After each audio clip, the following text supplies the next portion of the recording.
اعوذ باللہ من الشیطان الرجیم بسم اللہ الرحمن الرحیم وَإِذْ يَمْكُرُ بِكَ الَّذِينَ كَفَرُوا۔ اب یہ ہجرت سے پہلے جو صورتحال تھی مکے میں کہ قریش کے سردار بیٹھتے تھے دارالندوہ میں، کیا کریں اب ہم محمد صلی اللہ علیہ وسلم کو قتل کر دیں، سازشیں ہوتی تھیں، اور اسی طریقے سے انہیں قید کر دیں، کہیں یہاں سے نکلنے پہ مجبور کر دیں، تو وہ جو سازشیں ان کی ہوتی تھیں اور مشورے ہوتے تھے ان کا ذکر ہے۔ اور جب یاد کیجئے جبکہ وہ لوگ جو کافر ہوئے، یہ کافر لوگ آپ کے بارے میں مشورے کرتے تھے، چالیں چلتے تھے، اسکیمیں بناتے تھے، سازشیں کرتے تھے، لِیُثْبِتُوکَ، نمبر ایک تو یہ کہ آپ کو کہیں قید کر دیں، اور یقتلوک، یا قتل کر دیں، اور یخرجوک، یا آپ کو اپنی بستی سے کہیں نکال دیں۔ وَيَمْكُرُونَ وَيَمْكُرُ اللَّهُ، وہ بھی چالیں چل رہے تھے، ان کی بھی اسکیمز تھیں اور اللہ کی اپنی اسکیم تھی۔ وَاللَّهُ خَيْرُ الْمَاكِرِينَ، اور ظاہر بات ہے کہ اللہ تعالیٰ بہترین ہے پلاننگ کرنے والا اور بہترین ہے تدبیر فرمانے والا۔ وَإِذَا تُتْلَىٰ عَلَيْهِمْ آيَاتُنَا قَالُوا قَدْ سَمِعْنَا لَوْ نَشَاءُ لَقُلْنَا مِثْلَ هَٰذَا، اور جب انہیں ہماری آیات پڑھ کے سنائی جاتی ہے تو وہ کہتے ہیں ٹھیک ہے، بہت سن لی ہم نے یہ آیات، بہت محمد آپ نے سنا لیا، کوئی ایسی بات بھی نہیں ہے، ہم چاہیں گے تو ایسا ہی کلام ہم بھی کہہ لیں گے۔ جرت نہیں کی کسی نے کہ آئے کہ یہ کلام میں نے موضوع کیا ہے اور یہ قرآن کے برابر ہے، تو کوئی کمیشن بٹھا لیجئے، کوئی سازش بنا لیجئے کہ تو طے کریں، یہ جرت نہیں ہوئی۔ لیکن یہ کہہ دینے میں تو کوئی بات نہیں تھی، زبان کون پکڑے گا؟ لو نشاء لقلنا مثل هذا، اگر ہم چاہیں گے تو ہم بھی ایسے کہہ دیں گے، کوئی ایسی بڑی بات نہیں ہے۔ یہ نضر بن حارث تھا کہ جس کی طرف یہ الفاظ منقول ہیں تاریخ اور سیرت میں۔ ان هذا الا اساطیر الاولین، یہ نہیں ہے یہ مگر یہ کہ پچھلوں کی کہانیاں ہیں، قصے ہیں، جیسے آج بھی مستشرقین کہتے ہیں کہ کچھ تورات سے کچھ انجیل سے محمد نے لے لیا جوڑ جاڑ کر اور یہ قرآن بنایا ہے۔ اب تو خیر وہ دور ذرا بدل گیا ہے، یہ ذرا پچھلی صدی کی بات تھی، اس دور میں لوگ اس قسم کی باتیں زیادہ کرتے تھے۔ وَإِذْ قَالُوا اللَّهُمَّ إِنْ كَانَ هَذَا هُوَ الْحَقُّ، اور وہی بات جو میں نے آپ کو بتائی تھی کل بھی کہ ان قریش کے لیے سب سے بڑا مسئلہ اپنے عوام کو سنبھالنے کا ہو گیا تھا، کیسے روکیں ان کو کہ یہ محمد صلی اللہ علیہ وسلم کا ایمان نہ لائیں۔ اس کے لیے جو اور تدبیریں وہ کرتے تھے اسی کی طرح کی ایک تدبیر کا ذکر آ رہا ہے۔ مجمع عام میں کھڑے ہو کر دعائیں مانگ رہے ہیں کہ اے اللہ، اگر یہ جو کچھ محمد کہہ رہے ہیں اگر یہ حق ہے اور تیرے پاس سے آیا ہے یہ قرآن، فَأَمْطِرْ عَلَيْنَا حِجَارَةً مِّنَ السَّمَاءِ وَإِذْ قَالُوا اللَّهُمَّ إِنْ كَانَ هَذَا هُوَ الْحَقُّ مِنْ عِنْدِكَ، اگر یہ ہے حق تیری طرف سے، فَأَمْطِرْ عَلَيْنَا حِجَارَةً مِّنَ السَّمَاءِ، تو برسا دے ہم پر پتھر آسمان سے، اب ائتنا بعذاب الیم، یا پھر بھیج دے ہم پر کوئی عذاب۔ اب عذاب آیا نہیں، دیکھ لو، اس کا مطلب یہ کہ یہ محمد جھوٹے ہیں صلی اللہ علیہ وسلم۔ ہم نے تو کہہ دیا، اللہ کو پکار کر کہہ دیا، ہو سکتا ہے کبھی کعبے کے پردے پکڑ پکڑ کر کہا ہو اسی طریقے سے، تاکہ پورا یقین ہو جائے، کسی درجے میں بھی ہمارے عوام کے اندر کوئی وسوسہ، کوئی دغدغہ باقی نہ رہے۔ وَمَا كَانَ اللَّهُ لِيُعَذِّبَهُمْ، اور اللہ تعالیٰ انہیں عذاب نہیں دے سکتا تھا، اللہ کے لیے ممکن نہیں تھا کہ ان پر عذاب بھیجتا، وَأَنْتَ فِيهِمْ، جبکہ ابھی اے محمد آپ ان کے مابین موجود تھے۔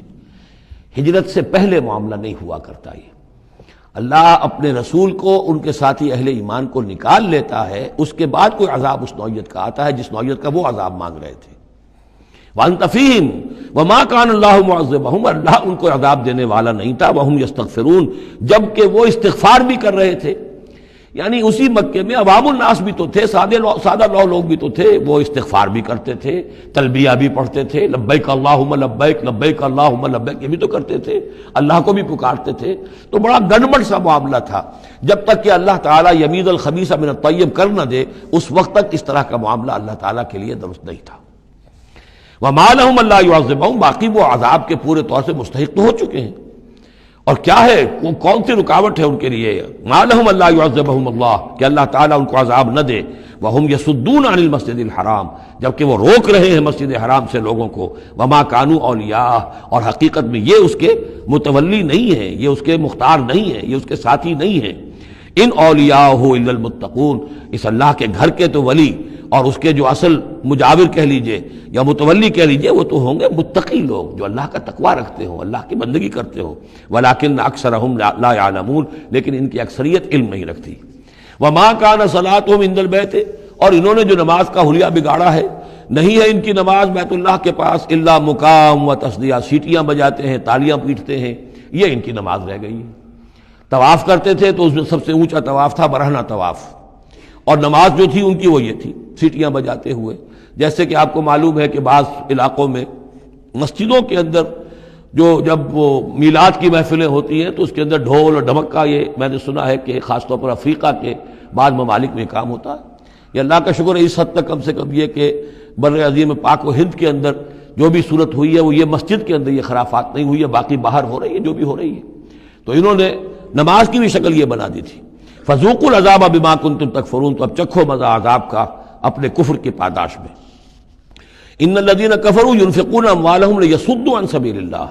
ظاہر بات ہے یہ لشکر آیا تھا تو اس کے لیے بھی تو لاؤ لشکر تیار کرنا پڑا تھا نا، ساز و سامان، 900 اونٹ، 1000 آدمیوں کے لیے راشن بھی چاہیے تھا، مکے سے چل کے مدینے تک آنا ہے، جنگ میں رہنا ہے، تو یہ 10 اونٹ روزانہ جو ہے ذبح ہو رہے تھے اس فوج کے لیے۔ تو یہ سارا جو انفاق کیا ہے کچھ لوگوں نے کیا ہے نا، جو باطل کے لیے انفاق کر رہے تھے، شیطان کے لیے، وہ حزب الشیطان جو ہے، آخر وہ بھی تو مجاہد تھے، وہ مجاہد تھے فی سبیل الشیطان، فی سبیل الشرک۔ تو جو خرچ کر رہے ہیں اپنے مال لیصدوا عن سبیل اللہ، تاکہ لوگوں کو روک سکیں اللہ کے راستے سے، فسينفقونها، وہ اور بھی خرچ کریں گے، ابھی انہیں اور بڑے لشکر تیار کرنے پڑیں گے، ثم تكون عليهم حسرة، پھر یہ سب ان کے لیے ایک حسرت بن جائے گی۔ سب کچھ مال بھی ہم نے لگا دیا، ساری جانیں ہم نے گنوا دی، کچھ نہ ہوا، محمد کا بال بیکا نہ کر سکے صلی اللہ علیہ وسلم، اللہ کا دین تو جاء الحق وزهق الباطل ان الباطل كان زهوقا، ایک وقت آئے گا کہ اللہ کا دین جو ہے غالب ہو جائے گا۔ ثم یغلبون، پھر وہ مغلوب ہو کر رہیں گے، والذین کفروا الی جہنم یحشرون، اور جو ان میں سے کافر ہوں گے، جو اس وقت ایمان لے آئیں گے اللہ تعالیٰ ان کو معاف فرما دے گا، اور جو کفر پر اڑے رہیں گے وہ جہنم کی طرف گھیر کر لے جائیں گے۔ لیمیز اللہ الخبیث من الطیب، یہ بات جو ہے سورہ آل عمران میں بھی آئی، تاکہ اللہ تعالیٰ پاک کو ناپاک سے علیحدہ کر دے، ممیز کر دے۔ وَيَجْعَلَ الْخَبِيثَ بَعْضَهُ عَلَى بَعْضٍ، اور جو ناپاک ہے اس کو ایک دوسرے کے اوپر سٹیک کرتا چلا جائے، فَيَرْكَمُهُ، اس کا ڈھیر کر دے، جَمِيعًا، اور ان کو سب کو فَيَجْعَلَهُ فِي جَهَنَّمَ، اور سب کو پھر جہنم میں جھونک دے۔ یعنی یہ کہ یہ پہلے تو یہ سفٹنگ کرنی ہوگی، یہ طیب ہے، یہ خبیث کو ایک دوسرے کے اوپر سٹیک کیجئے اور پھر اس کو جہنم میں ایک ہی مرتبہ دھکا دے دیجئے۔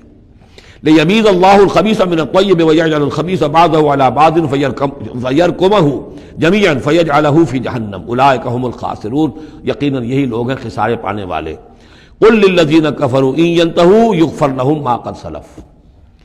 اعلان کر دیجئے محمد صلی اللہ علیہ وسلم ان کافروں کے سامنے، اب بھی اگر باز آ جائیں تو جو کچھ ہو چکا ہے وہ معاف کر دیا جائے گا، اب بھی موقع ہے، اب بھی ایمان لے آؤ۔ یعودوا، اور اگر وہ ارادہ کریں گے دوبارہ یہی کچھ کریں گے، فقط بدت سنت الاولین، تو پچھلوں کی بھی داستانیں گزر چکی ہیں، ان کی جو بھی کچھ ان پر ہوا ہے وہ سب کو معلوم ہے۔ اب ظاہر بات ہے کہ وہ مکی قرآن تو نازل ہو چکا تھا، سورہ اعراف بھی نازل ہو چکی، سورہ نام بھی نازل ہو چکی، جو کچھ ہوا ہے قوم ہود کے ساتھ، قوم صالح کے ساتھ، قوم شعیب کے ساتھ، اس ساری داستانیں تو تھی، فقط مدد سنت الاولین، اگلوں کا جو طریقہ اور راستہ تھا وہ تو گزر چکا ہے، وہ سب کے سامنے آ چکا ہے۔ وَقَاتِلُوهُمْ حَتَّى لَا تَكُونَ فِتْنَةٌ وَيَكُونَ الدِّينُ كُلُّهُ لِلَّهِ، یہ سورہ بقرہ میں بھی آیت آئی تھی اور اب آئی ہے اضافی شان کے ساتھ، یعنی اے مسلمانوں اب تمہاری یہ دعوت و تحریک جو ہے یہ اس مرحلے میں داخل ہو گئی، آرمڈ کانفلکٹ۔ اب یہ 15 برس کے بعد حضور نے جب دعوت کا آغاز کیا ہے مکے میں، اس کے بعد سے 15 برس گزر چکے، اب وہ دعوت، تنظیم، تربیت، صبر محض کا دور ختم ہوا، پیسو ریزسٹنس کا دور ختم ہوا، اب ایکٹیو ریزسٹنس کی محمد نے صلی اللہ علیہ وسلم اقدام کیا، اور اقدام کے نتیجے میں آخری اور چھٹا مرحلہ آ گیا، یعنی آرم کانفلکٹ۔ اب تلوار سے ٹکرا چکی،